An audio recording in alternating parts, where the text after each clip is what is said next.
carbapenemes, monobactámicos, que son los últimos temas que engloban la familia de los betalactámicos, y luego vamos a ver glucopéptidos, que les había dicho en un inicio que ellas tienen, si bien no es un betalactámico, pero por actuar, por tener el mismo mecanismo de acción, un mecanismo de acción igual a los betalactámicos, lo tenemos como un anexo.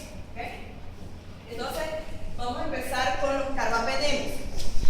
Los carbapenemes son los antibióticos de amplio espectro. Vamos a empezar con las características. Dentro de los carbapenemes son fármacos de amplio espectro. Son fármacos que tienen un efecto post-antibiótico. Son fármacos que son de reserva, es decir, que lo voy a utilizar en un paciente que esté grave, donde su salud esté comprometida. Déjela abierta, porque como es de entrada, ¿ya?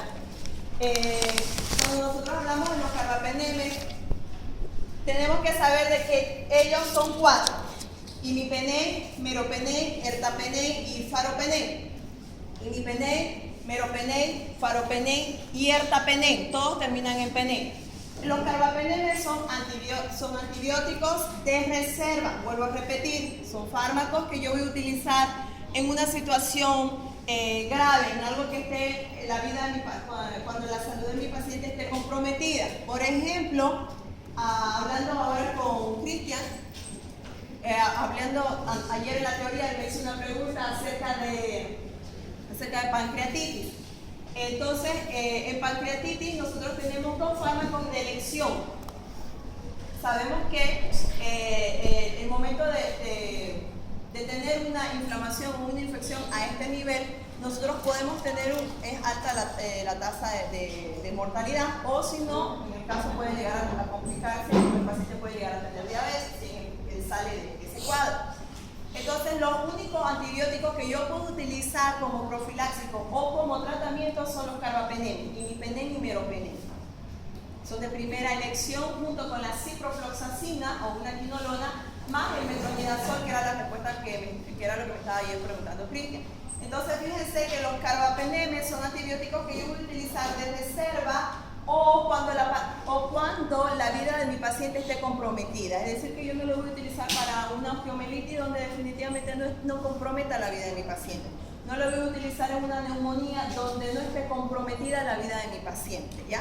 Entonces, los carbapenemes son antibióticos de reserva. ¿Qué quiere decir eso de reserva? Cuando yo haya fracasado con otro antibiótico. Generalmente, antes de pasar a los carbapenemes, ya yo he utilizado cefalosporina. Y dijimos que dentro de la cefalosporina había un fármaco que era el que yo iba a utilizar bastante, que me cubría mucho espectro. Ceftriaxona.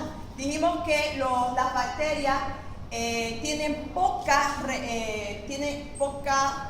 o han desarrollado, mejor dicho, poco la habilidad de producir betalactamasas o resistencia a la cefalosporina. Entonces, por eso es que vamos a utilizarlo siempre cefalosporina.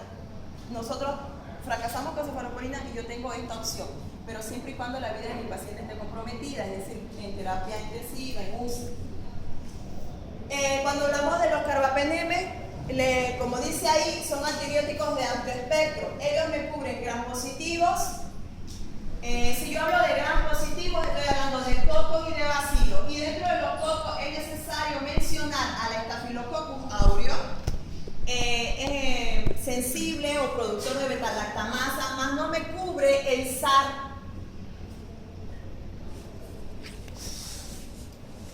¿Se acuerdan de este SAR? Staphylococcus aureus resistente a meticilina. Este no cubre. Y tampoco, y me cubre el enterococo. Dentro de los cocos hemos venido hablando que ninguna cefalosporina me cubría enterococos, ¿se acuerdan? Ayer o no sé cuándo fue la cefalosporina. Ninguna de las cefalosporinas me cubre enterococo, que pertenece a la familia del estafilococo y del estreptococo. Aquí ya ellos sí me cubren enterococo. Entonces, cuando yo estoy hablando del espectro de ellas, de gram positivo, abarco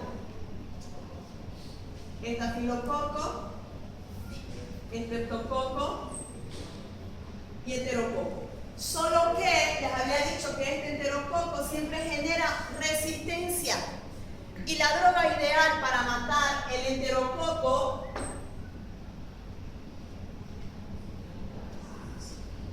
es vancomicina. Más ya hay un enterococo resistente a vancomicina. Y lamentablemente carbapenemes no tiene actividad para eso. Entonces, los carbapenemes dentro de los cocos no me funcionan para SAR y para el enterococo resistente a vancomicina, pero sí me sirve para el enterococo que es sensible, ya sea enterococo fecal, enterococo faecio o enterococo gallinario.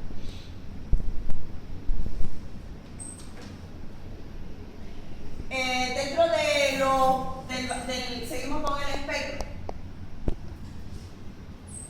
Dentro de los gram negativos, tiene muy buena actividad para los gram negativos y me amplía anaerobios. ¿Okay? Me amplía anaerobios. El espectro de los carbapenemes con respecto a los anaerobios es mejor que el de las cefaloporinas de quinta generación. Los dos anaerobios que generalmente son recurrentes son el Clostridium perfringens, que es el que me va a producir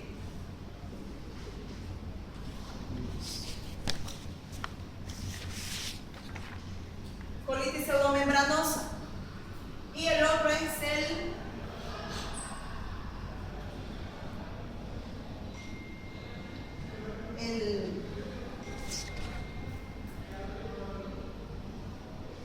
Bacteroides fragilis. ¿Ya? Son los dos anaerobios más comunes, Bacteroides fragilis y el Clostridium perfringens. Los dos son positivos. ¿Ya? Entonces, el espectro de los carbapenemes es amplio. Me sirve para gram positivo, para gram negativo y para anaerobios. De la cefalosporina, ¿cuál era la clasificación o cuál era la generación que me cubría anaerobios? ¿O desde qué generación me cubre anaerobios? Tercera. Tenía que ser combinada para cubrirme anaerobios, pero por sí sola, cuarta generación me amplía más, y la de quinta generación me cubre un anaerobio. El único anaerobio que me cubre es Clostridium perfringens. Es muy pobre su actividad para más anaerobio. ¿Okay? Entonces, vuelvo a repetir, los carbapenemes son antibióticos de amplio espectro, son usados para pacientes que está comprometida su salud, un paciente póngale terapia intensiva. Son fármacos que sí tienen excelente actividad para la pseudomonas, hablando de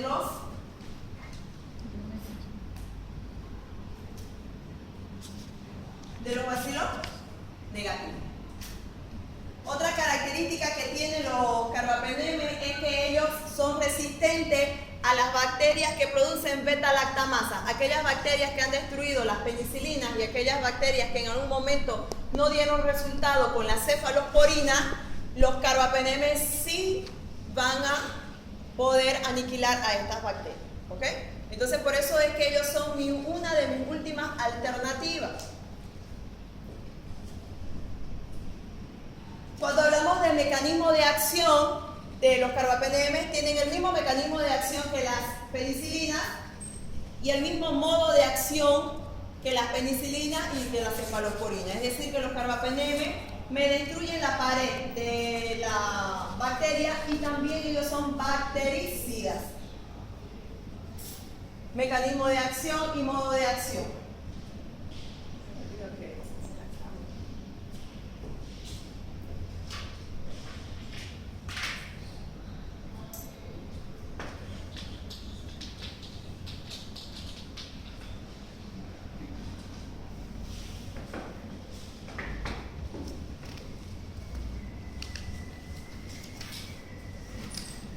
Cuando nosotros nos acordemos de los carbapenemes, tenemos que saber que ellos siempre van a terminar en un pene. Imipenem, meropenem, faropenem y ertapenem. De estos cuatro, dos son los que más se utilizan, son los dos de primera elección. Más tiene que tener una sustancia que se llama cilastatina.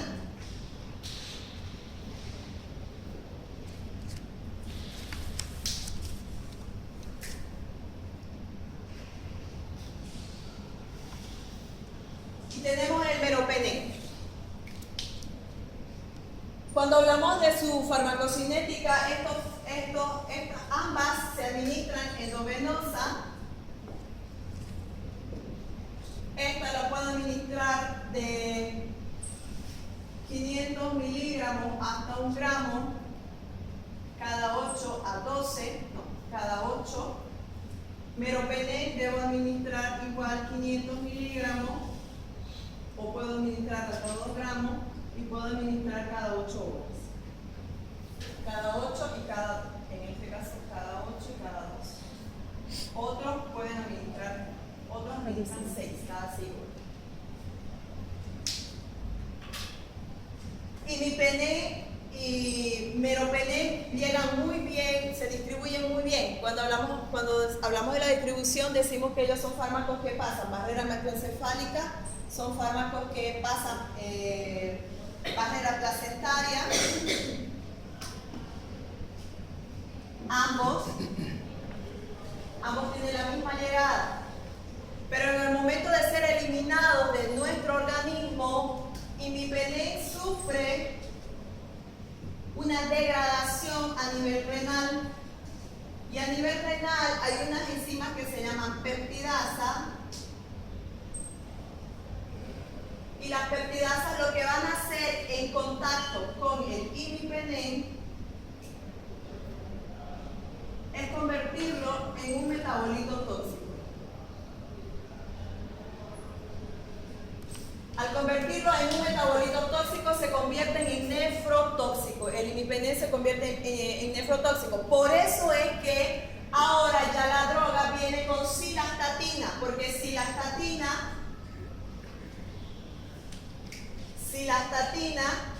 es un inhibidor de esta enzima. Ese es el objetivo de administrar imipenem con cilastatina. ¿Por qué? Imipenem solo a nivel renal, en el momento de ser excretado, el riñón elimina unas enzimas que se llaman peptidasas, degradan el imipenem y lo convierte en un metabolito tóxico que viene a llegar a ser irritativo y nefrotóxico a nivel renal. Para evitarme este problema, yo necesito administrarlo con cilastatina. Cilastatina es una sustancia que me va a bloquear la peptidasa, y por lo tanto el imipenem no se va a transformar en un metabolito tóxico y va a hacer su función, que es la de ser bactericida. Doutor, há problema com embaraçada? Teratogenicidade? No. Ningún betalactámico es teratogénico. ¿Okay? Ninguno de los betalactámicos es teratogénico. Penicilina, cefalosporina, carbapenem y monobactámico. Ninguno de ellos. Todos son clasificación B. Ni uno es teratogénico. Más de elección, la que voy a utilizar es penicilina, porque carbapenemes, ya vamos a ver algunas reacciones adversas, cefalosporina y aztreonam, vamos a ver las reacciones adversas que son más fuertes que las de las penicilinas. Entonces, todos pasan barrera placentaria. Entonces, si pasan barrera placentaria, perfecto, no tengo ningún problema. Más lo que yo tengo que evaluar es si ella es teratogénica. Si es teratogénica, no lo debo dudar y no la voy a utilizar en embarazo. Todos los betalactámicos son clasificación B, no todos los antibióticos son clasificación B. Entonces, los betalactámicos sí son clasificación B. ¿Qué quiere decir eso? Que yo puedo utilizar en embarazo porque no hay riesgo de teratogenicidad, mutagenicidad o alguna alteración o alguna malformación. Más de todos los betalactámicos, el que sí o sí debemos utilizar siempre son las penicilinas. ¿Ya? Aquí vamos a ver que la reacción adversa de imipenem y meropenem es la convulsión. Con imipenem es alto el porcentaje de los pacientes que presentan convulsión y es en dosis alta. Imipenem es un fármaco que ya viene diluido, que ya viene líquido, pero la terapéutica indica que yo debo administrarlo lento. Si yo voy a utilizar dosis altas, por ejemplo 1 gramo, debo administrarlo lento, porque aún en el shock de velocidad, que se llama cuando yo administro el fármaco de manera rápida, porque estoy apurado, porque necesito administrar a otro a otros pacientes, porque eso sucede, ¿no ves? Con las enfermeras tienen que atender 30 camas, a las 30 camas les toca a las 8 de la mañana, entonces ellos tienen que tratar de cubrir ese horario. Entonces, en ese problema de administrar el fármaco lo más rápido posible se llama shock de velocidad, es decir, que la dosis que está dando la enfermera está correcta, más la velocidad no es la correcta. Y ahí es donde empieza aquí el imipenem a ser irritativo para las neuronas, y entonces ahí se desencadena la convulsión. Si mi paciente presenta la convulsión, entonces ahí es donde yo tengo que cambiar a meropenem, porque las incidencias, los episodios de convulsiones con meropenem son mucho más bajas. Y no es que no llegue ya a barrera hematoencefálica, igual llega. Solamente que con meropenem se ha visto esa ventaja. Otra característica que tiene imipenem y meropenem son fármacos que tienen efecto post-antibiótico. Es el primer fármaco que vamos a estudiar que tiene efecto post-antibiótico. Cuando hablamos de un fármaco que tiene efecto post-antibiótico, se dice que es cuando el fármaco ya fue eliminado de mi organismo, se supone que no hay capacidad de que las bacterias estén muriendo, ¿cierto? Por ejemplo, dicloxacilina doy cada 6 horas. A las 6 horas ya yo no tengo antibiótico en sangre, por lo tanto yo tengo que ya en un momento administrar la siguiente dosis. ¿Por qué? Porque no quiero dar espacio a que la bacteria crezca.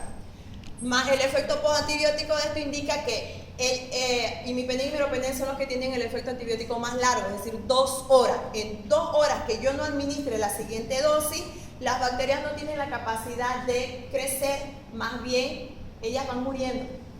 Es decir, que el rastro de aquel paso de ese antibiótico todavía sigue teniendo efecto, ¿ya? Ese es efecto postantibiótico, es una de las ventajas de estos fármacos. El espectro, ya les había dicho, me sirve para gram positivos sensibles, Staphylococcus aureus, enterococo, gram positivos, sobre todo pseudomonas, salmonella, shigella. Y ahí están las características. Son antibióticos de reserva. Vuelvo a repetir. Imipenem es el único fármaco que voy a utilizar con cilastatina. ¿Por qué? Por el problema que sufre el riñón. Más meropenem no tiene la necesidad de ser utilizado con cilastatina porque no le pasa nada a nivel renal. ¿Ya? Siempre voy a utilizar primero imipenem y luego voy a utilizar meropenem. ¿Cuándo voy a utilizar meropenem? Aparte de que el costo de meropenem es más elevado que el del imipenem, en un inicio en el 2000, estamos en el 2015, ¿no? En el 2000, cuando llegó a Bolivia, estaba cerca de unos 1.500 bolivianos más o menos el frasquito, 1.500 bolivianos. Imagínense que tengo que dar cada 6, cada 8 horas. Entonces, en el día, ¿cuándo se hacía? Imagínense 7 días. Entonces, era cara la terapia. Ahora, ya, como era el único fármaco que lo traía era un alemán, se llamaba Tienan. Ahora sigue siendo Tienan el mejor imipenem y el mejor meropenem, pero ya han salido los hindúes, ya han salido los argentinos, ya han salido los cubanos, ya han salido diferentes industrias que son más baratas, que están alrededor de unos 500 bolivianos, que tampoco es que sea una cosa de que es barato, ¿no? Pero aún así la droga va bajando. Entonces, el meropenem sí aún conserva su precio un poco más elevado con respecto al imipenem, pese a que lleva cilastatina.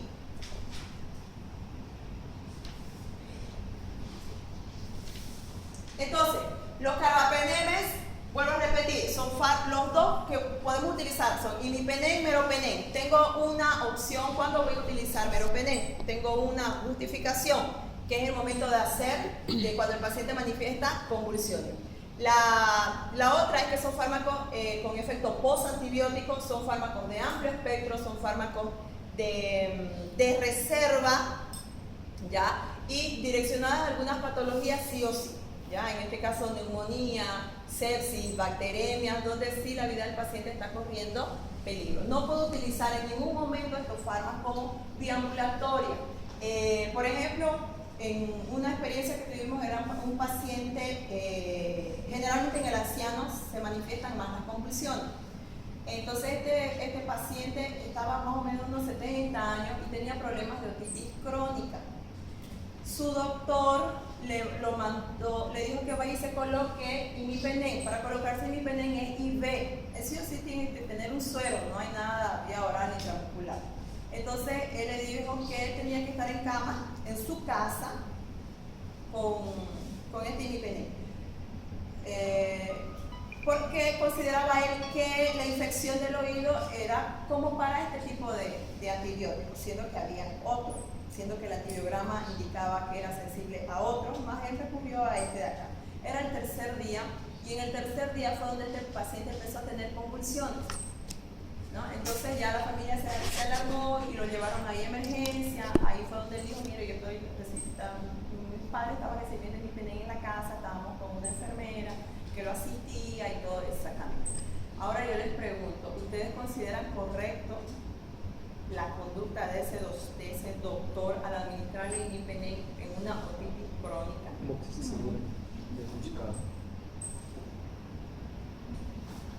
Y entonces, ¿qué pasó por la mente de ese doctor que es conocidísimo? No voy a decir nombre, tal vez no lo conozco, pero conocidísimo, un otorrino. Y da clases aquí.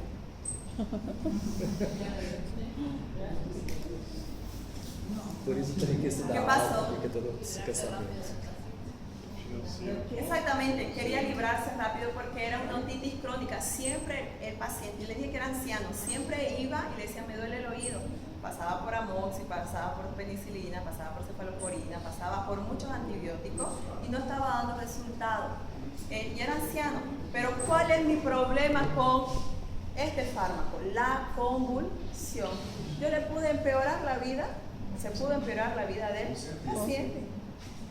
Si no todos tienen la capacidad de tener una enfermera. Él tenía una enfermera en su casa con imipenem, que no es lo correcto, porque en su casa no hay oxígeno, en su casa no hay los primeros auxilios, solamente tenía la enfermera, ¿no? Entonces, ¿era un tratamiento crónico? Sí, era un problema crónico, sí, pero era tan fácil administrarle ciprofloxacino, porque el antibiograma decía sensible a ciprofloxacino. Tenía mucha resistencia a otros antibióticos, más en lo último decía sensible a ciprofloxacino y sensible a imipenem. Entonces él dijo: bueno, de una vez me lo saco de encima a este paciente y le doy imipenem y se vaya a su casa. Pero lamentablemente el anciano manifestó la convulsión. Ancianos, niños, alto porcentaje de convulsiones. A veces, ayer dijo uno: pero démosle la solución, le damos un anticonvulsivo y le seguimos dando imipenem. Pero no es eso. Si ya yo tengo otra opción, que es meropenem, entonces utilizo, no. O empezar con una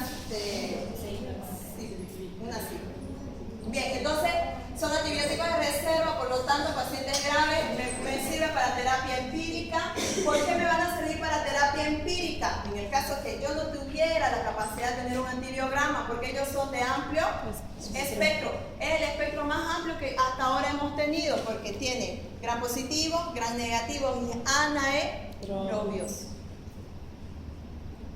Para pseudomonas, ahí tienen una forma de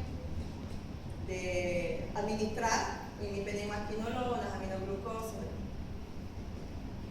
En caso de que mi paciente tenga insuficiencia renal, como ellos se eliminan por vía renal, yo debo hacer ajuste de dosis. ¿Ya? Hay casos que no, lamentablemente, tiene insuficiencia renal, está con una meningitis, está complicada la situación, yo tengo que hacer ajuste de dosis. No tengo más opción, no tengo otro fármaco. Entonces tengo que hacer ajuste de dosis. ¿Ok? Entonces, hasta aquí yo les hago una pregunta. ¿Qué fármacos ustedes conocen para atacar pseudomonas? Díganme nombre, no familia. La pregunta es: ¿qué fármacos son útiles para pseudomonas? Ya. ¿Cuál es la familia con la que tienen que empezar?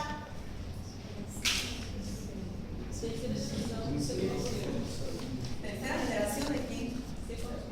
¿Y penicilina dónde queda? Carbenicilina.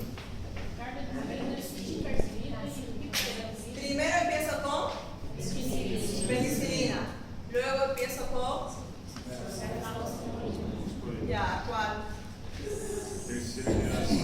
Tercera, luego cuarta, luego Carbapenem.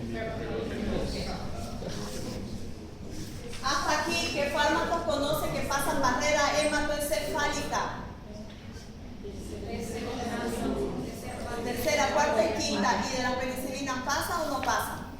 No. No pasan, o sea, no las puedo utilizar a meningitis, nunca jamás en la vida. Pasa. ¿Cuál es la condición? Que haya inflamación y los carbapenemes igual. Pasamos a Astronan, el último integrante de los beta-lactámicos. Astronan, es súper sencillo. Astronan es el fármaco, es el único fármaco que pertenece a la familia de los monobactámicos. ¿Por qué se llama mono? ¿Qué significa mono? Ok, entonces porque solamente tiene un anillo, un cuadradito, nada más. Monobactámico. Igual, mecanismo de acción, inhibe síntesis pared celular. Modo de acción, bactericida. Es decir, que usted hasta el día de hoy puede olvidarse de su nombre, menos de que los beta-lactámicos son inhibidores de la pared celular y que son bactericidas. Todos tienen el mismo mecanismo de acción y todos tienen el mismo modo de acción. ¿Ok? Una vez que ya sabemos que Astronan tiene esas dos características que comparte, vamos a ver con la farmacocinética. El Astronan en la actualidad y de manera práctica y viable se administra intravenoso, es decir, vía parenteral. En el momento de que se administre, ella tiene una excelente distribución, al igual que los carbapenemes. Ellos pasan a todo el tejido, pasa próstata, pasa ojo, pasa pulmón, pasa barrera hematoencefálica, pasa placenta, llega a hueso, en fin, ella llega se distribuye muy bien en nuestro organismo. Su eliminación es vía renal un 40% y un poco por ciento es por vía biliar, igual que los carbapenemes, alto porcentaje por vía renal. ¿Cuál es el espectro de Astronan? El Astronan es exclusivamente para bacterias gram negativas. Díganme 10 bacterias gram negativas. Yo voy a preguntar uno por uno a ustedes y me van a decir una bacteria diferente. No me van a decir el ¿ya? A ver. Neisseria gonorrhoeae. Allá atrás. Moraxella.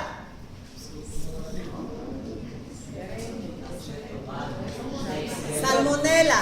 Proteus vulgaris. Proteus. Shigella, no se acuerdan, no es esa bacteria. Neisseria. No. Neisseria pneumonia no hay. Klebsiella. No. Klebsiella. Klebsiella pneumoniae.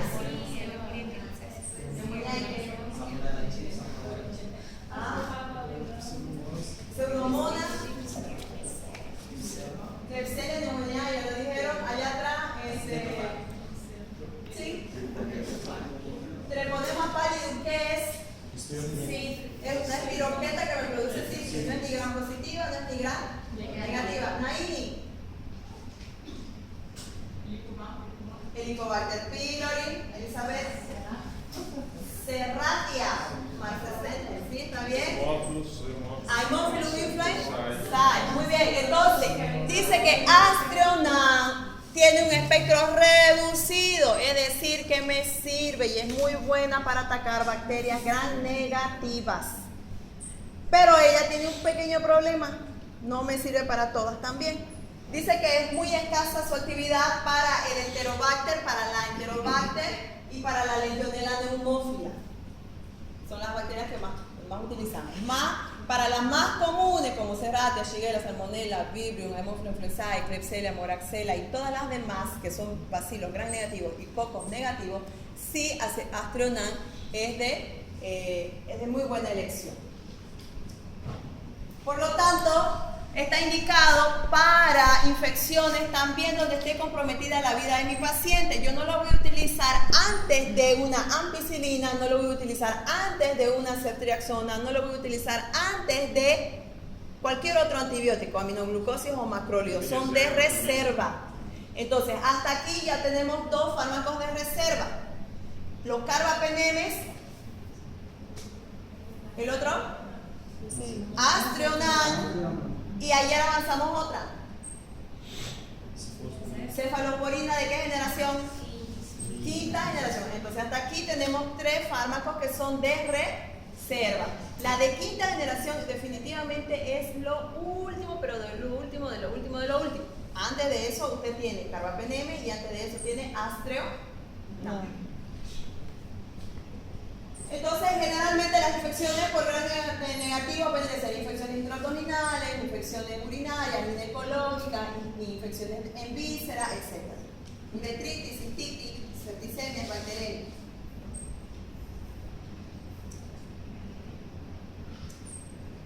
El problema de astreonam es que no me cubre anaerobios. Entonces, ¿cuáles son las alternativas para cubrir anaerobios? Ya hablamos ayer en cefalosporina. Hay que combinarla. ¿Con cuáles? Intromicina. ¿Con amicacina y con gentamicina? ¿Por qué yo utilizaba ceftriaxona más amicacina o gentamicina? No es por anaerobio. Para pseudomonas y potenciar y disminuir la resistencia para gran negativo. Eso es por eso que yo utilizo amicacina y genta.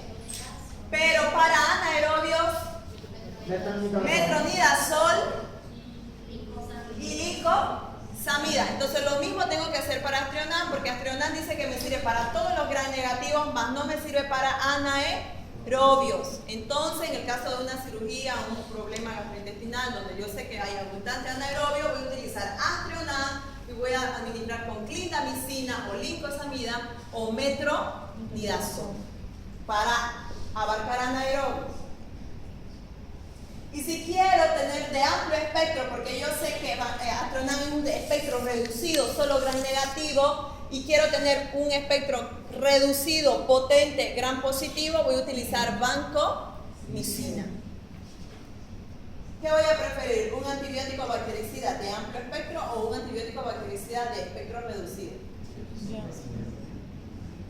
De amplo espectro. Depende, né? Si ya yo identifiqué la bacteria. Reduzido. Espectro reducido, ¿no ves? Astreonam es un fármaco que no tiene seguridad para niños.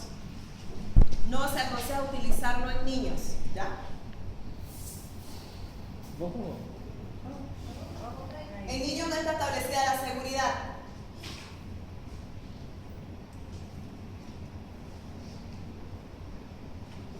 Y está la otra de la estabilidad.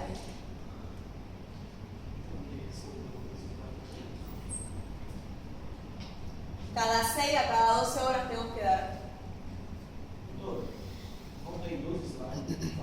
¿Está?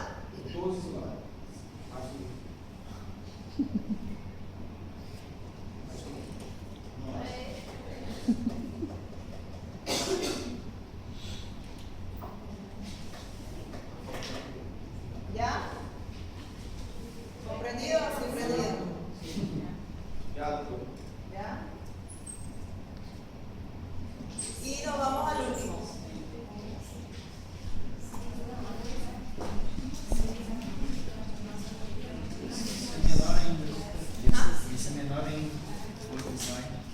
Vancomicina. La vancomicina pertenece a la familia de los glucopéptidos. La vancomicina tiene su hermana que se llama teicoplamina. La diferencia es que vancomicina se administra vía parenteral, es decir, intravenosa, y la teicoplamina también vía parenteral, pero la única vía es vía intramuscular. ¿Ya? Vuelvo a repetir. Vancomicina y teicoplamina son de la familia de los glucopéptidos. ¿Y por qué vancomicina es tan fantástica? Porque a ella yo la utilizo y muchas veces se le tiene miedo a utilizar la vancomicina.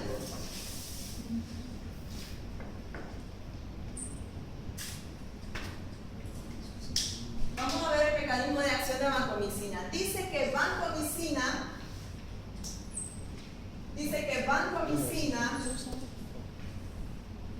genera, en realidad se sintetizó vancomicina para atacar enterococos, porque los enterococos no eran atacados.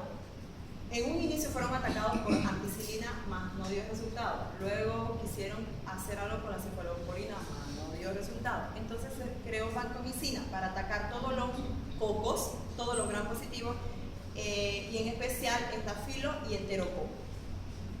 Entonces, la vancomicina, ¿qué es lo que hace?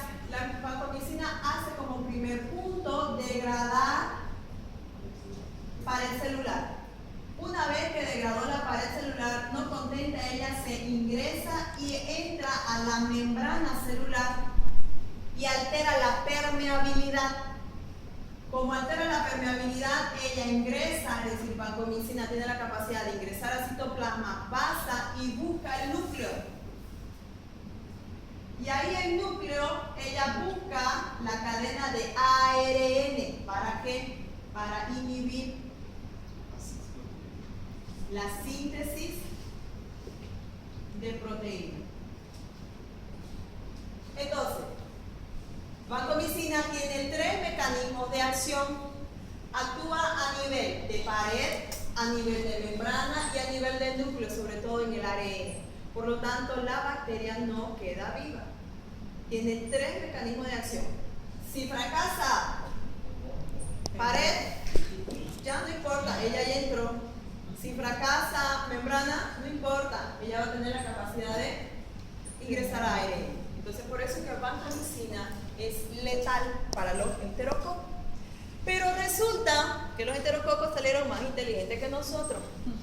Porque los enterococos, como solo era la única droga que existía para matar enterococos, entonces se administraba vancomicina, vancomicina, vancomicina, vancomicina, vancomicina. Entonces ellos rápido empezaron a hacer resistencia. Y cuando hablamos de resistencia, estamos hablando de que justamente el primer punto que atacaba vancomicina era la pared.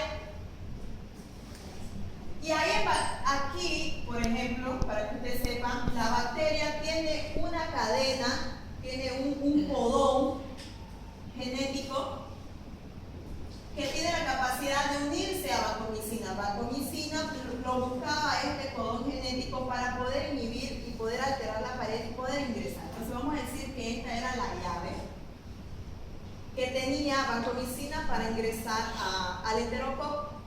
El enterococo fue más inteligente y dijo, bueno, yo le voy a cambiar la chapa para que vancomicina no ingrese. Entonces yo la voy a cambiar genéticamente. Entonces ya venía vancomicina buscaba este codón, ya no lo reconocía porque no existía. El enterococo ya lo había cambiado. Entonces ahí ya tuvimos que generar más ideas y ahora lo que se hace es lo siguiente. Ahora lo que se hace es engañar al enterococo. Este enterococo que ya le cambió genéticamente una secuencia proteica es el que nosotros llamamos enterococo resistente a vancomicina. Yo doy vancomicina y el enterococo no hace nada, no lo deja entrar. Porque la clave está en alterar la pared. Una vez altera la pared, ella ingresa. Más como ella no puede alterar la pared, entonces lo que hacemos es vancomicina más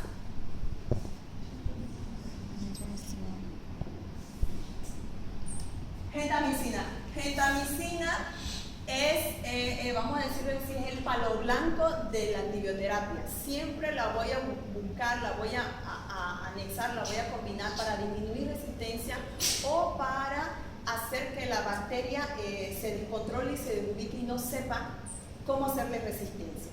Entonces lo que hacemos es decir, vancomicina más gentamicina. ¿Qué es lo que hace? Gentamicina va a pared. A gentamicina no le interesa la pared. Ella puede ingresar por la pared del enterococo.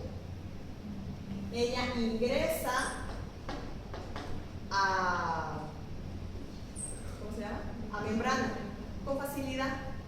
Pero como enterococo no sabe que de la mano va a venir vancomicina, ingresa primero gentamicina. Enterococo le dice entre porque usted no me hace nada, pero por detrás viene vancomicina. Vancomicina aquí ya no hizo nada en pared, porque quien lo metió fue genta. Entonces su acción ya va a ser a nivel membrana y a nivel nuclear. Y de esa manera usted puede aniquilar el enterococo, que en muchas ocasiones da resultado como en otras fracasa. Como ya fracasamos nosotros con vancomicina y esta combinación, salió un fármaco en respuesta a eso que se llama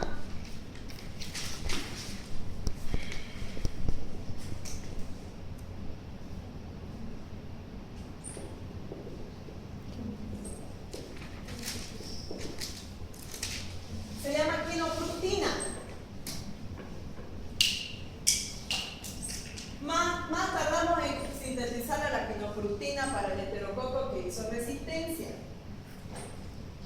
Entonces tuvimos que sintetizar otro que se llama daptomicina. Daptomicina es bacteriostático, igual me sirve para el enterococo, más este ya también hace resistencia.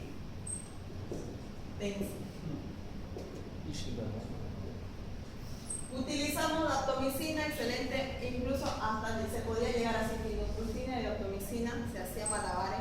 Más ahora, como ya haga resistencia a la daptomicina, ahora utilizamos un fármaco que se llama Linezolid. Linezolid. Aqui, doutor. El Linezolid. Estoy hablando solo del enterococo.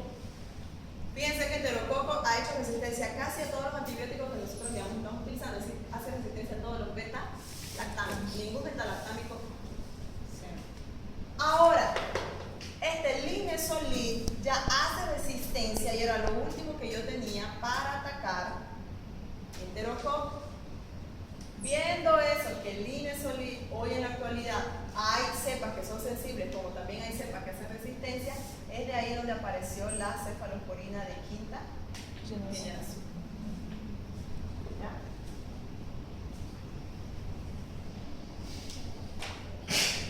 Doutora, é associado com vancomicina, lactose também ou é solo? ¿Cuál? Todos los demás, no, solos. Esto era porque había alterado su secuencia, la pared en el enterococo. Solamente para vancomicina se hacía eso. Bien, entonces ahí está, mecanismo de acción, ahí tenemos los 3 mecanismos de acción y su administración. Vancomicina se administra vía oral, tiene una buena distribución.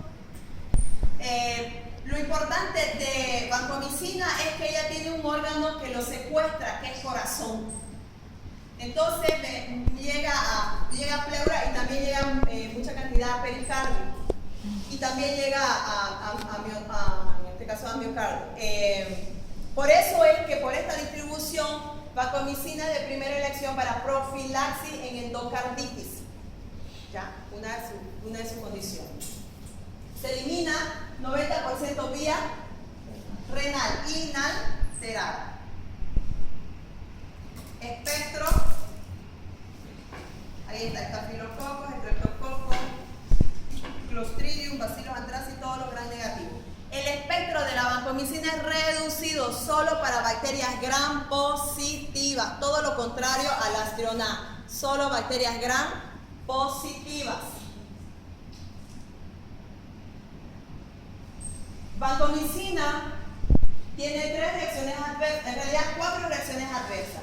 La primera es que vancomicina, la terapéutica me indica que debo reconstituir y debo diluir y colocarlo al microgotero. Siempre le dije microgotero me va a ayudar a la seguridad del paciente para evitar un shock de velocidad. Muchas de las reacciones adversas, muchas de las alergias, muchos de los sofocos, de los calores, de la descompostura que sufre el paciente estando en hospital es por la velocidad de la infusión, muy rápido, ¿no? Entonces, en este caso, vancomicina por naturaleza, al administrarlo, por más que esté diluido, pero administrarlo de manera rápida, ellas me van a producir una liberación de histamina, provocándome el síndrome del hombre rojo, que se caracteriza hacerlo de la mitad hacia arriba, ¿ok?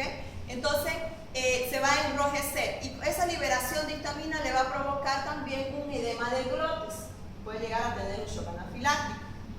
Entonces, para evitarme ese problema, que no es que el fármaco en sí lo provoque, sino soy yo como médico que lo estoy provocando, porque no estoy indicando que debe ser a dilución, debe ser administrado de manera lenta.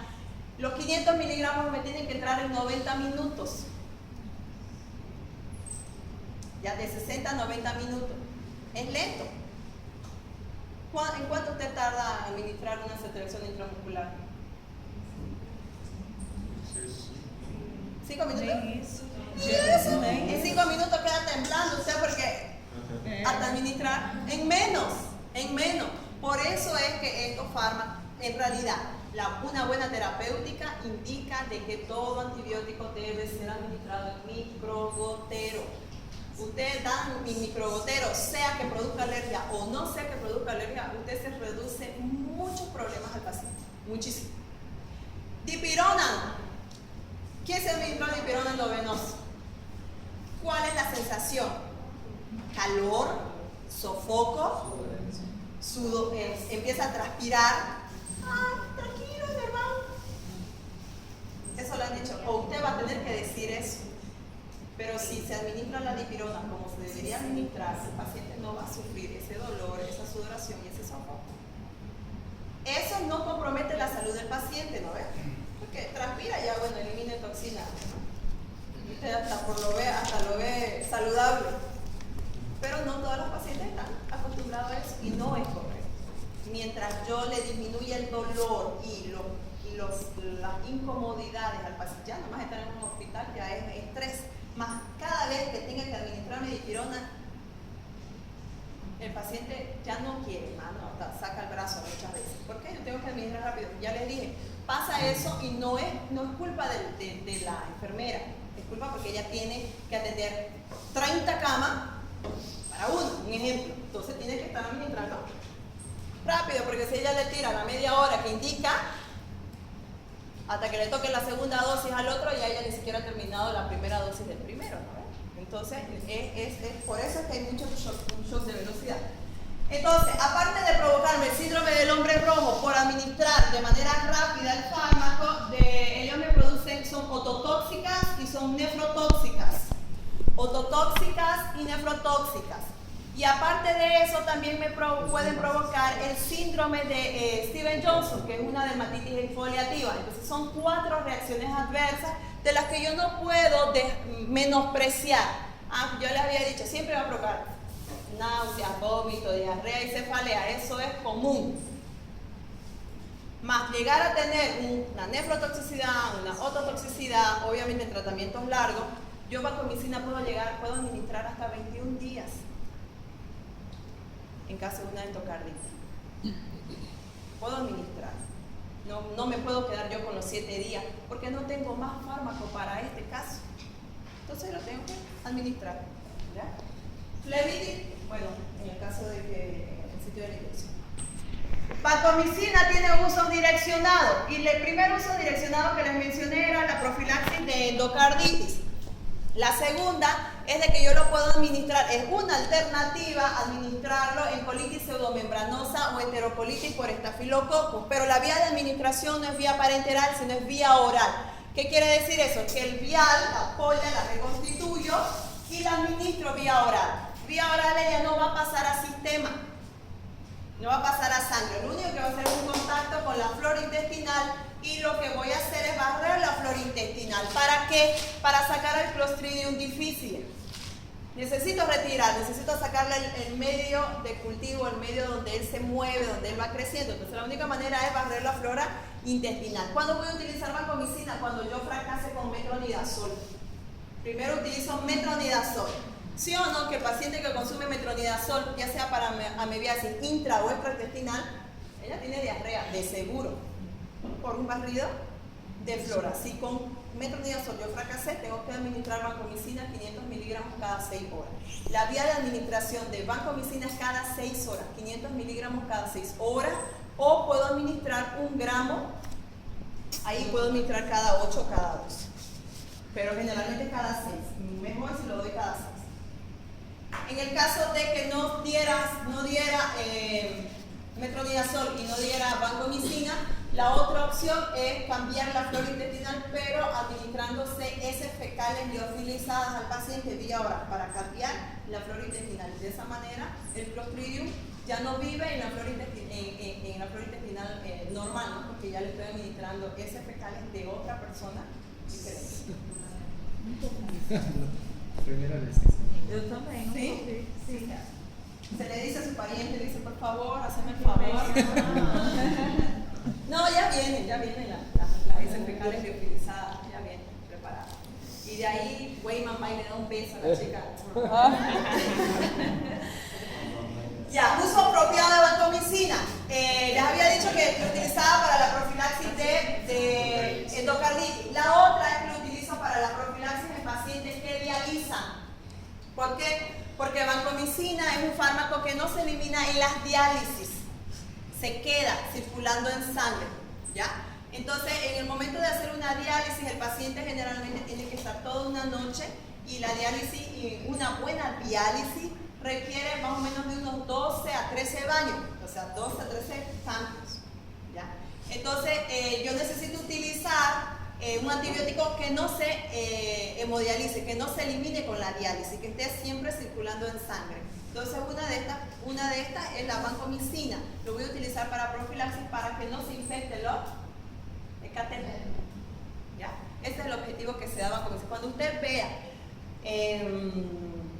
alguien que dice, estoy dializando, voy a dializar, pregunte, ¿qué antibiótico le da para profiláctico? Es muy vancomicina. ¿Cómo dice? Vancomicina más gentamicina. Sí, vancomicina más gentamicina. Acá en la caja no utilizan mucho genta. ¿Por qué? Porque como en gentamicina y vancomicina son nefrotóxicos y ya mi paciente tiene problemas de nefrotoxicidad, gentamicina tiene un problema que no tiene vancomicina. Vancomicina va a llegar al riñón, pero va a volver, o sea, no se va a salir. Pero gentamicina tiene un problema. Gentamicina, al igual que es ototóxico y es nefrotóxico, al igual que vancomicina, la introducción de la gentamicina es por un sistema de bombas de saturación. Mientras más dosis yo dé de gentamicina, esa bomba se satura. Y al saturarse, ahí rápido produzco la ototoxicidad y la nefrotoxicidad.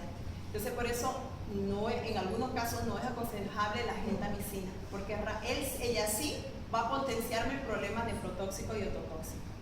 Por eso ahora la nueva técnica es administrar la dosis total de aminoglucósidos juntas. ¿Por qué? Porque su sistema de transporte en oído y a nivel renal no es por difusión, por transporte activo, por proteína o por difusión facilitada, que estamos acostumbrados, ¿no ves? Por ATP, sino que tiene otro transporte, la gentamicina. Luego, cuando hablemos de ese antibiótico, vamos a ver su transporte. Entonces, gentamicina y amicacina dice que debo administrarlo cada 8 horas, es decir, 3 veces al día. Entonces, en cada administración diaria yo voy a saturar ese transporte. Al saturarlo, ya no va a ingresar el antibiótico y se va a quedar en riñón.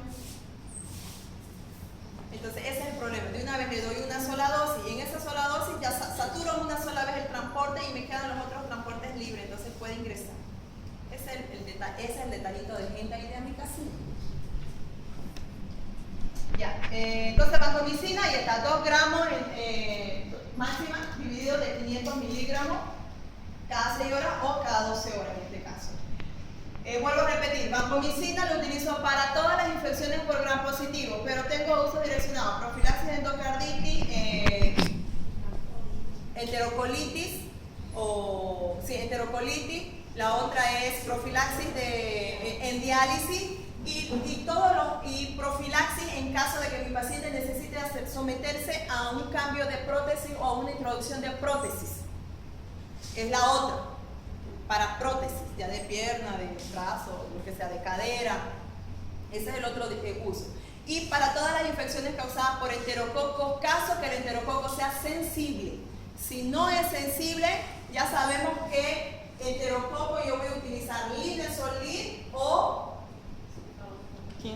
cefalosporina de 5ª generación.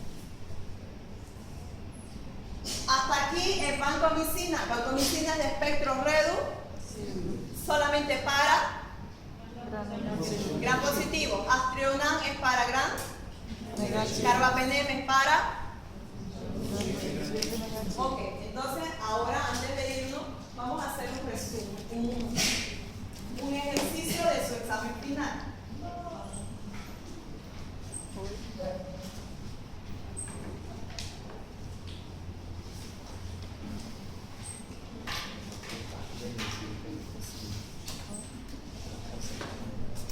Consiste en hacer un antibiograma.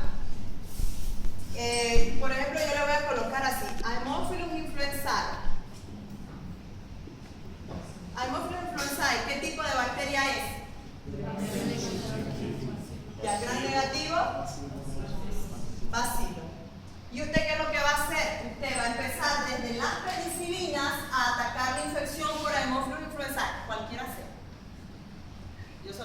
indicando que hay una infección por hemófilos influenzae. Entonces usted va a empezar por penicilina. De las penicilinas, usted se recuerda y dice cuáles son las penicilinas que me pueden servir para el hemófilos influenzae, que es un bacilo negativo. Y déme el nombre. Amoxicilina. Ya.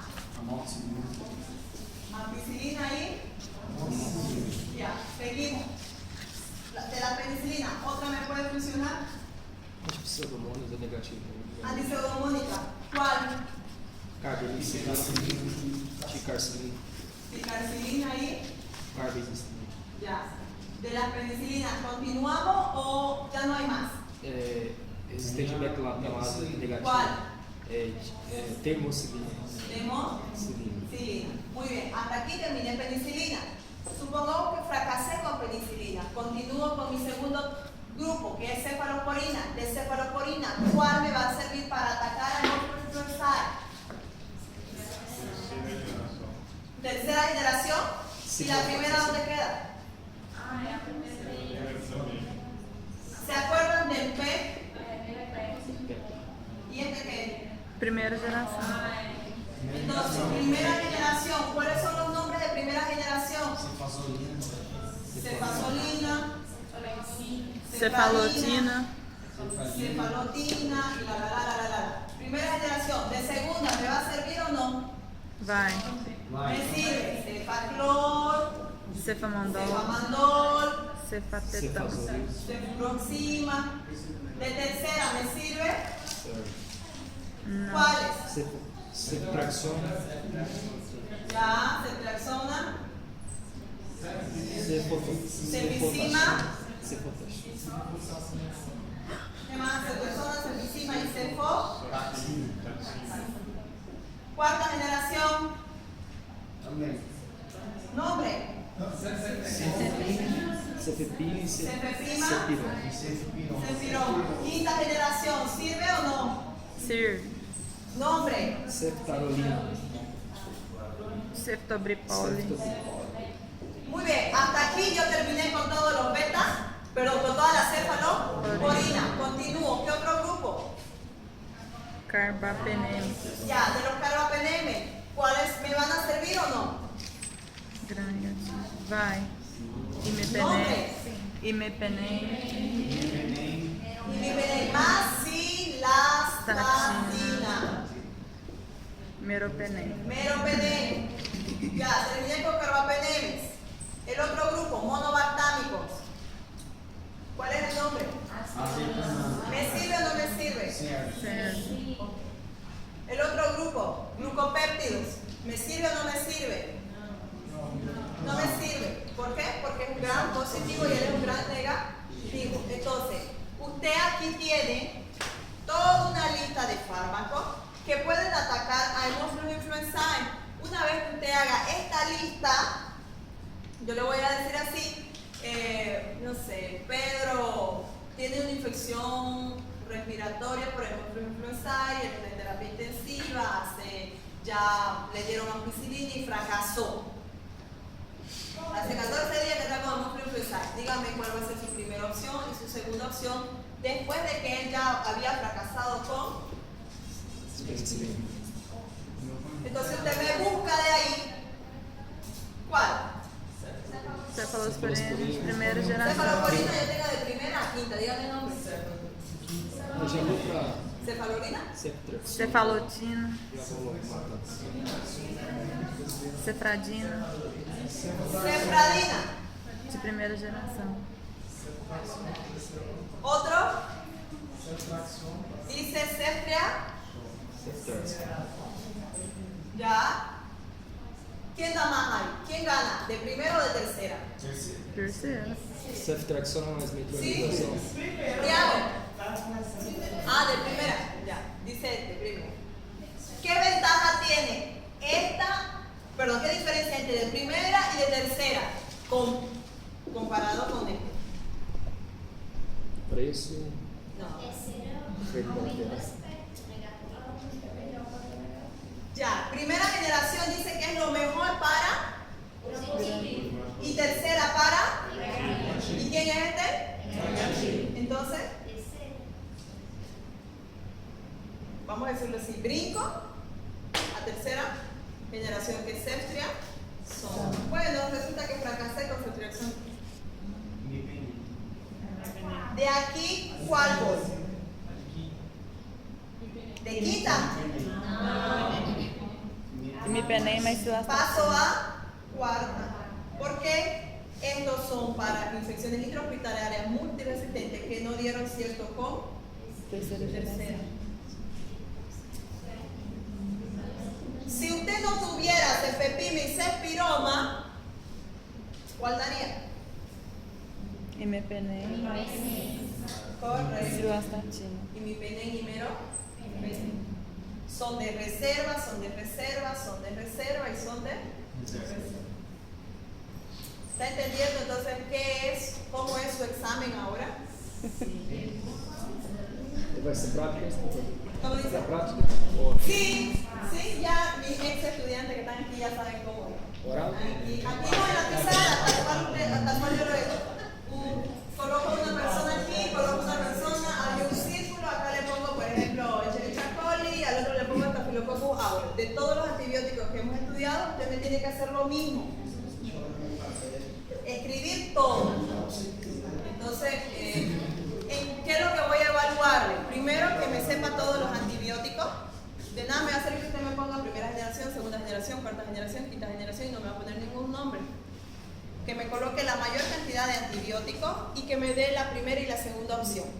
Y ahí ya yo voy a, si me da el tiempo, ya yo le voy a decir cada cuántas horas, reacciones adversas, en fin. Pero usted me tiene que saber, ese es su examen final de práctica. A eso le vamos a sumar la nota de su guía práctica, de los casos clínicos que estamos trabajando. ¿Okay? Entonces eso es el tema de carbapenemes, monobactámico y glucopéptido. Nos vemos la siguiente semana, jóvenes. Y por favor el video, si lo pueden pasar en el grupo para sus otros compañeros, sería bueno, ¿ya?